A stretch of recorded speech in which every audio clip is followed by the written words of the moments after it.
Halo semua dan selamat malam juga kepada Ibu dosen. Perkenalkan, nama saya Satina Priyanti. Saya dari kelas reguler A PPKN 2021. Di sini saya akan menjelaskan mengenai sejarah pertumbuhan dan perkembangan dari hukum Islam. Sebelum masuk ke dalam sejarah perkembangan hukum Islam dan ada baiknya kita mengetahui apa sih sebenarnya hukum Islam itu.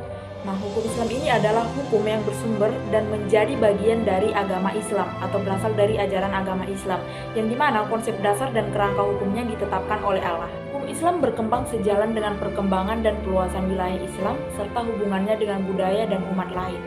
Nah, perkembangan ini tampak sekali pada awal periode 4 Khalifah pertama yang disebut dengan Al-Khulafaur Rasyidin atau 11 sampai 14 Hijriah. Nah, pada zaman ini wahyu telah terhenti sementara, berbagai peristiwa hukum bermunculan di sana-sini, sehingga memerlukan penyelesaian hukum.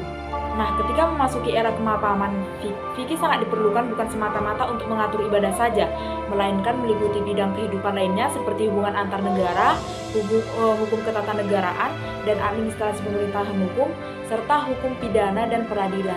Terdorong untuk kebutuhan akan aturan hukum yang sesuai dengan perkembangan masyarakat, itulah mulai dilakukan kodifikasi hadis yang disusul oleh lahirnya ilmu-ilmu hadis dan ilmu-ilmu tafsir yang menjadi landasan utama bagi tumbuhnya ilmu fikih, sehingga muncullah imam-imam mazhab besar.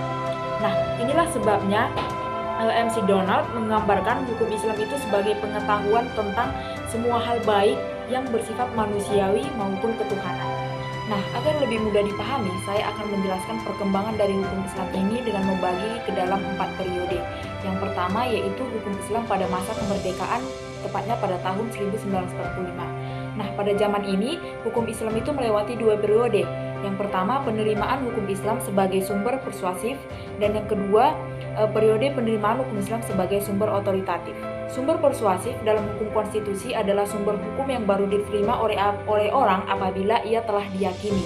Nah, dalam konteks hukum Islam, Piagam Jakarta sebagai salah satu hasil sidang BPUPKI merupakan sumber persuasif dari Undang-Undang 1945 selama 14 tahun.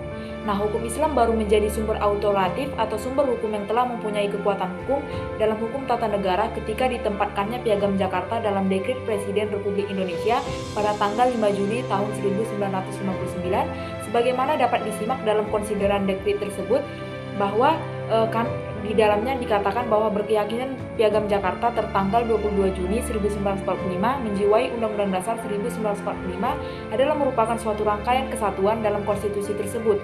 Nah, pada periode ini status hukum Islam tetaplah masih sangat samar karena umat Islam sendiri masih merasakan adanya suatu permainan politik yang berpotensi besar pada ketentuan yang dicita-citakan oleh umat Islam itu sendiri.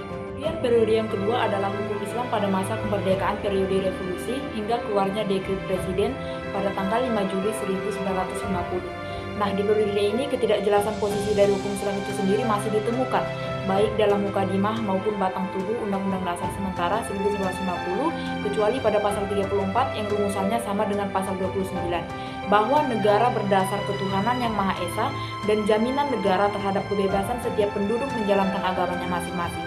Nah, juga pada pasal 43 yang menunjukkan keterlibatan negara dalam urusan-urusan keagamaan, kelebihan lain dari Undang-Undang Dasar Sementara pada tahun 1950, ini adalah terbukanya peluang untuk merumuskan hukum Islam dalam wujud peraturan dan undang-undang. Kemudian pada periode hukum Islam di era Orde Lama dan Orde Baru, mungkin tidak terlalu keliru jika dikatakan bahwa Orde Lama ini adalah era kaum nasionalis dan komunis.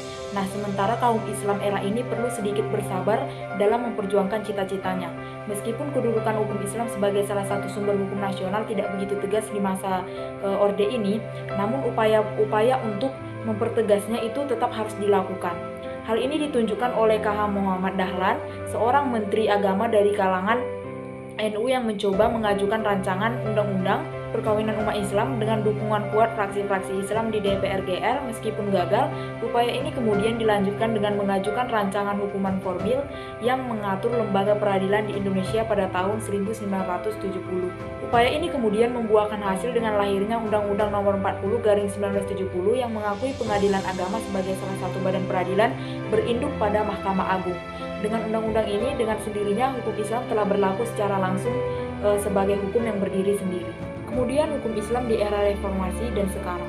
Nah, setelah lengsernya pemerintahan Soeharto, gemuruh demokrasi dan kebebasan makin meningkatkan di seluruh pelosok Indonesia. Setelah melalui perjalanan yang panjang di era ini, setidaknya hukum Islam itu mulai menempati posisinya secara perlahan tapi pasti. Lebih dari itu, di samping peluang yang semakin jelas, upaya konkret merealisasikan hukum Islam dalam wujud undang-undang dan peraturan telah membuahkan hasil yang nyata di era ini. Nah, bukti nyatanya itu apa? Bukti nyatanya itu adalah Undang-Undang Nomor 32 Tahun 2004 dan Kanun Provinsi Nanggroe Aceh Darussalam tentang Pelaksanaan Syariat Islam Nomor 11 Tahun 2002, Undang-Undang Republik Indonesia Nomor 3 Tahun 2006 yang dimana berkaitan dengan perubahan atas Undang-Undang Nomor 7 Tahun 1989 serta beberapa undang-undang lainnya yang seperti sengketa bank syariah yang pada kali ini ditangani oleh Pengadilan Agama. Baik, sekian penjelasan terkait perkembangan dari sejarah hukum Islam di Indonesia dari saya. Jika ada terdapat kesalahan dalam penjelasan, mohon dimaafkan. Terima kasih.